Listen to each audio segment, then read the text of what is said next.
नमस्कार, आपके साथ मैं प्रदीप राज। डुगडुगी के प्राइम न्यूज में आपका स्वागत है। आइए बढ़ते हैं प्राइम खबरों की ओर। विश्व दिव्यांग दिवस के अवसर पर धनबाद के प्रधान जिला एवं सत्र न्यायाधीश बसंत कुमार गोस्वामी ने 5 वर्षों से घर से गायब पुत्र को उसके बूढ़े पिता को सौंपकर एक नई जिंदगी दी। दरअसल भूली रंगूनी बस्ती निवासी मजदूर अमृत दास का पुत्र सुरेश दास मानसिक रूप से कमजोर था। एक दिन वह अपने घर से बाहर निकल गया। काफी खोजने के बाद भी उसका पता नहीं चला।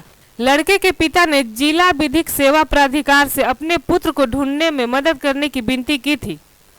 प्राधिकार के चेयरमैन सह प्रधान जिला एवं सत्र न्यायाधीश बसंत कुमार गोस्वामी के निर्देश पर अवर न्यायाधीश सह सचिव डालसा अरविंद कच्छप एवं विधि स्वयं सेवकों की मदद से बच्चे को छत्तीसगढ़ के बिलासपुर से खोज निकाला गया। ये बहुत बड़ी खुशी की बात है और इस बीच में आप हम लोगों के ऑफिस का कॉन्टैक्ट नंबर रखिएगा। हमारे पीएलबी रवानी जी से भी आप इनसे कांटेक्ट रखिएगा।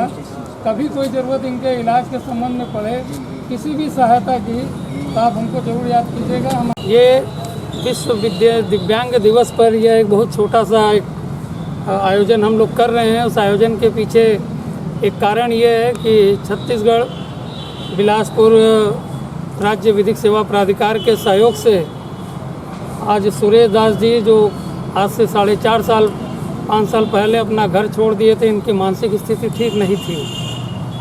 आज इनको हम लोगों ने वहाँ के सरकार और वहाँ के प्राधिकार के आदेश और अपने झालसा के माननीय कर का ये एग्जीक्यूटिव चेयरमैन साहब और हाई कोर्ट के निर्देश पर हम लोग इनको आज ट्रेन से बहुत संरक्षण के साथ इनके साथ आए हुए इनके रेल अधिकारी और वहाँ के अधिकारियों के साथ आज हम लोग इनको इनके पिता को सौंप रहे हैं। और हमने बातचीत इनसे किया है सुरेश दास जी से। मानसिक रूप से जो कभी दिव्यांग थे आज ये स्वस्थ दिख रहे हैं, जैसा मेरा अपना विश्वास है। इनके परिवार को हम लोग ये इनको सौंप रहे हैं। देश के प्रथम राष्ट्रपति डॉक्टर राजेंद्र प्रसाद की 137वीं जयंती के अवसर पर बोकारो इस्पात में उन्हें श्रद्धांजलि अर्पित की गई। इस अवसर पर डॉक्टर राजेंद्र प्रसाद विचार मंच द्वारा आयोजित जयंती समारोह में बोकारो इस्पात के कार्यकारी निदेशक अमलेंदु प्रकाश ने राजेंद्र बाबू की प्रतिमा पर माल्यार्पण कर उन्हें श्रद्धा सुमन अर्पित की।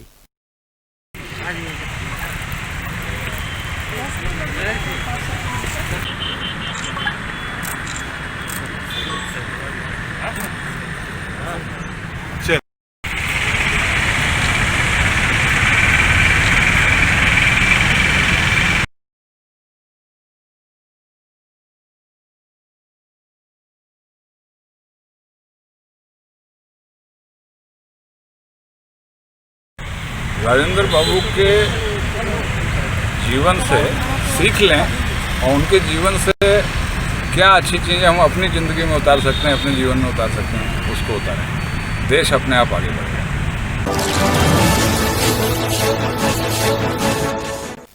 ईसीएल मुख्यालय परिसर सागतोड़िया में गुरुवार को एडवांस लाइफ सपोर्ट एम्बुलेंस को ईसीएल के सीएमडी प्रेम सागर मिश्रा ने हरी झंडी दिखाकर ईसीएल कर्मियों को समर्पित किया। इस मौके पर सभी जेसीसी सदस्य, कल्याण कमेटी के सदस्य, श्रमिक संगठनों के प्रतिनिधि, ईसीएल के विभागीय प्रमुख एवं विभागों के एग्जीक्यूटिव सहित अन्य लोग उपस्थित थे। ईसीएल मुख्यालय और एसपी माइंस सहित कुल 7 स्थानों पर ऐसे एम्बुलेंस रखे गए हैं जो पूरे ईसीएल क्षेत्रों को कवर कर लेते हैं।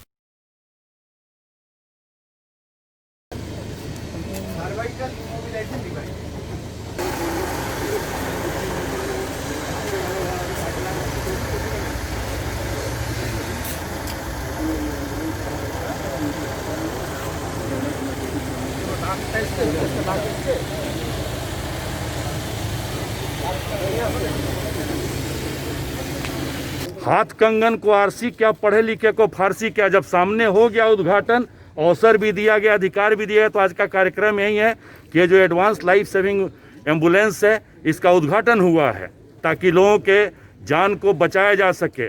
आप सब जानते हैं, आप बुद्धिजीवी वर्ग से संबंध रखते हैं कि मानव जीवन बहुत ही बहुमूल्य है और इसको देने का अधिकार सिर्फ परमपिता परमेश्वर को है।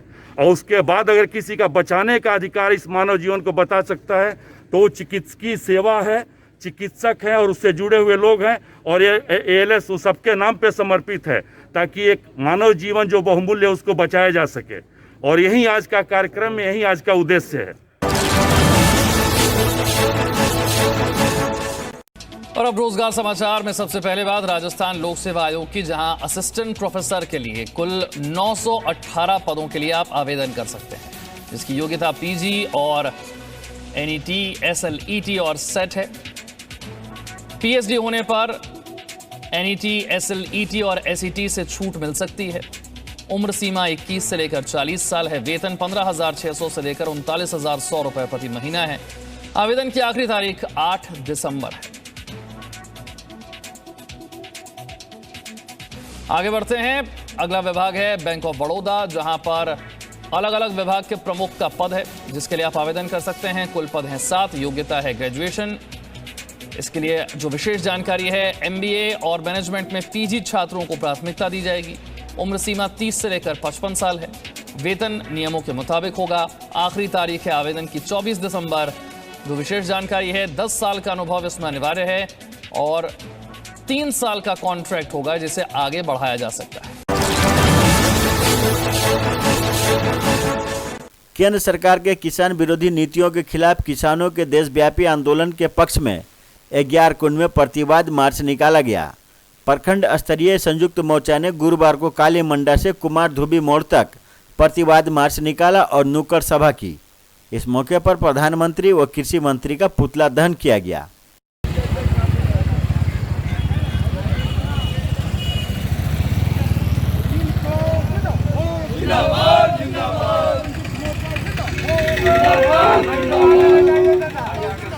इंकलाब जिंदाबाद। विरोधी बिल आपको लेना होगा। सिंदरी के ACC प्रबंधन द्वारा टाइगर फोर्स के सदस्यों और ग्रामीणों पर मुकदमा दर्ज कराए जाने का गोविंदपुर प्रखंड टाइगर फोर्स ने विरोध किया है। टाइगर फोर्स ने जिला प्रशासन और सरकार से घटना की उचित जांच कर दोषियों के खिलाफ कार्रवाई करने की मांग की है। प्रखंड अध्यक्ष प्रेम महतो ने गुरुवार को मीडिया से कहा कि ACC प्रबंधन ने जानबूझकर टाइगर फोर्स के सदस्यों और ग्रामीणों पर झूठा मुकदमा दर्ज करवाया है। विरोध करते हैं और हम जिला प्रशासन से मांग करेंगे कि इस केस के पहले निष्पक्ष जांच हो और जांच होने पर जो दोषी हो उनके ऊपर FIR हो, ना कि निर्दोष ग्रामीणों पर। नहीं हमारे SSC में जो ग्रामीणों द्वारा जो आंदोलन किया गया था अपना रोजगार के लिए, उस आंदोलन को प्रबंधक द्वारा कुचला गया और ऊपर से जिला प्रशासन के मंच और कुछ बिचौलियों के द्वारा वहाँ के स्थानीय ग्रामीण को हक अधिकार जो लेने के लिए वहाँ धरना पर बैठे थे, जो अपना मांग के लिए बैठे थे, उनके ऊपर लाठीचार्ज हुआ और आज वही लोगों के ऊपर केस भी FIR भी हो गया। हम जिला प्रशासन से मांग करते हैं कि इस घटना का निष्पक्ष जांच हो और जांच होने पर जो दोषी व्यक्ति है उनके ऊपर FIR हो और उन्हें जेल भेजा जाए, ना कि निर्दोष ग्रामीणों को। आज ऐसा स्थिति हो गया कि पूरा गांव का गांव डर से खाली करके अपना घर से चले गए। क्यों? क्योंकि आज जिला प्रशासन इसमें बिना जांच के लोगों को FIR कर रही है, लोगों को जेल भेजने का धमकी दे रही है। रांची के भाजपा प्रदेश मुख्यालय में बांकुड़ा के सांसद एवं झारखंड के सह प्रभारी डॉक्टर सुभाष सरकार के साथ भाजपा पदाधिकारियों की बैठक में राज्य सरकार के 1 वर्ष के कार्यकाल पर विचार विमर्श किया गया। दीपक प्रकाश की अध्यक्षता में हुई बैठक में सरकार के खिलाफ आंदोलन को लेकर भी चर्चा हुई। बैठक में प्रदेश के पदाधिकारियों के साथ जिला अध्यक्ष एवं पार्टी के प्रमुख लोग भी शामिल हुए। और विगत 1 साल से जो सरकार इस राज्य में चल रही है उसकी विफलताओं को लेकर हम जनता के बीच जाते हैं और इस बैठक में सभी जिलाध्यक्ष हैं, प्रदेश के पदाधिकारी हैं और जो महत्वपूर्ण लोग हैं पार्टी के, उनको आमंत्रित किया गया और पार्टी यह निर्णय लेने जा रही है कि अब जो 1 साल में सरकार ने वायदे किए इस राज्य के युवाओं से, इस राज्य के किसानों से और अलग अलग जो दावे उन्होंने चुनाव के दौरान किए थे, तो एक भी वायदा सरकार पूरा करने में विफल रही। सभी खराब है। ये बालू घाट से बालू तस्करी कर रहे हैं, जितने नेगेटिविटी है सब कुछ कर रहे हैं। कि कोई सड़क कुछ हुआ 1 साल में? कुछ सड़क भी नहीं हुआ, कोई डेवलपमेंटल काम नहीं हुआ, सारे लोगों का पैसा रोक के रख दिया। कैसे हुआ? इंफ्रास्ट्रक्चर का डेवलपमेंट कुछ नहीं हुआ। जरूर बनेगा, जनता तैयार है, जितना भी तकलीफ देंगे तो भारतीय जनता पार्टी का सरकार होगा। जनता के मन में ये विश्वास हो गया कि ये जो सरकार 9.5 साल है, इसमें डेवलपमेंटल काम कुछ नहीं हुआ, इंडस्ट्री कुछ नहीं हुआ, जो फार्मर्स को जो उनको भी नुकसान किया। कोरोना संक्रमण पर नियंत्रण के उद्देश्य से राज्य भर में मास्क चेकिंग अभियान चलाया गया। गुरुवार दोपहर कुमारधुबी में पुलिस ने मास्क चेकिंग अभियान चलाया। बिना मास्क के घूमने वालों को रोककर मास्क पहनने की हिदायत दी गई। बसों को रोककर यात्रियों के बीच जरूरी दूरी बनाने की भी हिदायत दी गई।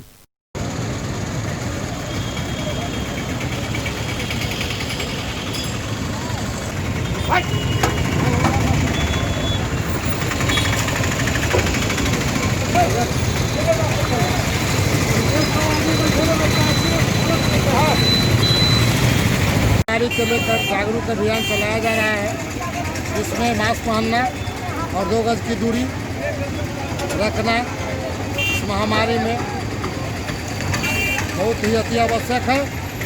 साथ ही साथ कोई भी वाहन पर बिना मास्क के नहीं सफ़र करेंगे और ड्राइवर भी जो है जो बिना मास्क लगा करके नहीं चलेगा। कांकेर डैम में डूब रहे बच्चे की जान बचाने वाले एनडीआरएफ टीम को एनडीआरएफ महानिदेशक ने मेडल और प्रशस्ति पत्र देकर सम्मानित किया। गौरतलब है कि 21 नवंबर को एक 8 वर्षीय बच्चे की जान बचाने में एनडीआरएफ टीम ने महत्वपूर्ण भूमिका निभाई थी। कि चेस्ट के बीच में हम लोग पॉइंट ऑफ एम बनाते हैं और उस पॉइंट ऑफ एम को बनाते हुए इसको 100 की स्पीड से दबाते हैं। लगभग 5 साइकिल 30-30 का हम लोग दबाते हैं और 30-30 का दबाने के साथ ही हम लोग 2-2 बार सांस देते हैं।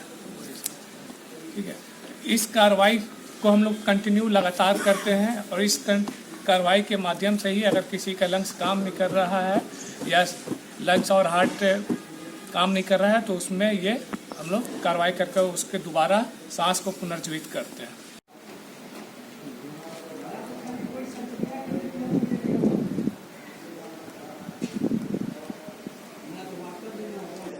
कुछ बच्चे पीछे से आकर के कांकेर डैम में नहाने लगे और उसमें से एक बच्चा गहरा पानी में चला गया और जो दूसरा था वो इन्फॉर्म करने के लिए लोगों को वहाँ पे हल्ला किया। तो लोग वहाँ पे चूँकि एनडीआरएफ की टीम थी तो उनको जाकर के बताया गया तो वो लोग तत्परता दिखाते हुए उस टीम में से जो हमारे 3-4 रेस्क्यूअर्स थे, कांस्टेबल कार्तिक मांझी, कांस्टेबल बप्पन घोष और हेड कांस्टेबल नीरज कुमार, ये लोग वहाँ पे दौड़ते हुए वहाँ पे आए, जिसमें कांस्टेबल कार्तिक मांझी हमारा डीप डाइवर है, ये तुरंत पानी में छलांग लगाया। चूँकि इतना हमारे पास समय नहीं था कि डीप डाइविंग सूट पहने और फिर तो ये सब चीज़ करे, ये बिना सूट का ही पानी में उतरा। लगभग 20 फीट की वहाँ गहराई बता रहे थे ये कि 20 फीट की गहराई थी, जो कि काफ़ी मुश्किल था, मतलब उतना गहरा पानी में जा करके फिर क्योंकि एक बार तुरंत जा करके बहुत देर रिसर्च नहीं कर पाता है, लेकिन प्रयास करने के बाद उसको वो बच्चा मिल पाया और तुरंत वो बाहर निकाल करके ले आए।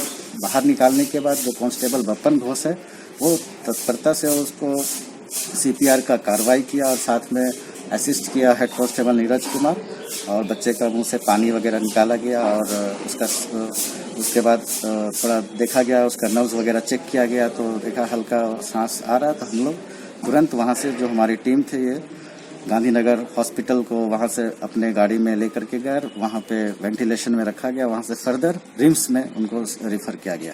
वो बच्चा बिल्कुल क्लिनिकल डेथ में था, ऑलरेडी उसका नब्ज नहीं चल रहा था, सांस नहीं चल रहा था। तो उसमें जो हम लोग प्रशिक्षण के माध्यम से बताया गया है कि सीपीआर के माध्यम से किसी को भी रिवाइव करवाया जा सकता है अगर वो क्लिनिकल डेथ में, तो हमने उसी टेक्निक का इस्तेमाल करते हुए उस बच्चे को बचाया। ठीक है सर। आजसू पार्टी के केंद्रीय अध्यक्ष सुदेश कुमार महतो ने झारखंड आंदोलन के प्रणेता विनोद बिहारी महतो के पुत्र राजकिशोर महतो के निधन पर गहरा शोक व्यक्त किया है। उन्होंने कहा कि इस खबर से मन बेहद विचलित है। वे हमारे अभिभावक थे। झारखंड आंदोलन से जुड़े राजकिशोर बाबू जमीनी विषयों, सवालों और मुद्दों पर अच्छी समझ रखते थे।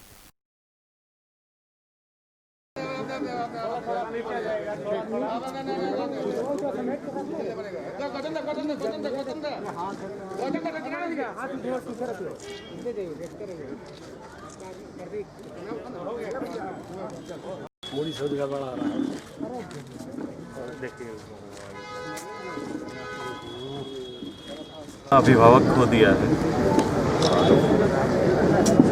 झारखंडी विचारधारा को लंबे समय तक सुसंगठित करने वाले एक झारखंड आंदोलनकारी विनोद बाबू के विचार को नेतृत्व देने वाले आदरणीय राजेश बाबू आज उनके बीच नहीं रहे। एक बड़ी क्षति है जिसको कभी भरा नहीं जा सकता। तो ये थी अब तक की खबरें। आप देख रहे थे डुगडुगी न्यूज। अब मुझे दीजिए इजाजत और हमारे चैनल को सब्सक्राइब जरूर करें। नमस्कार।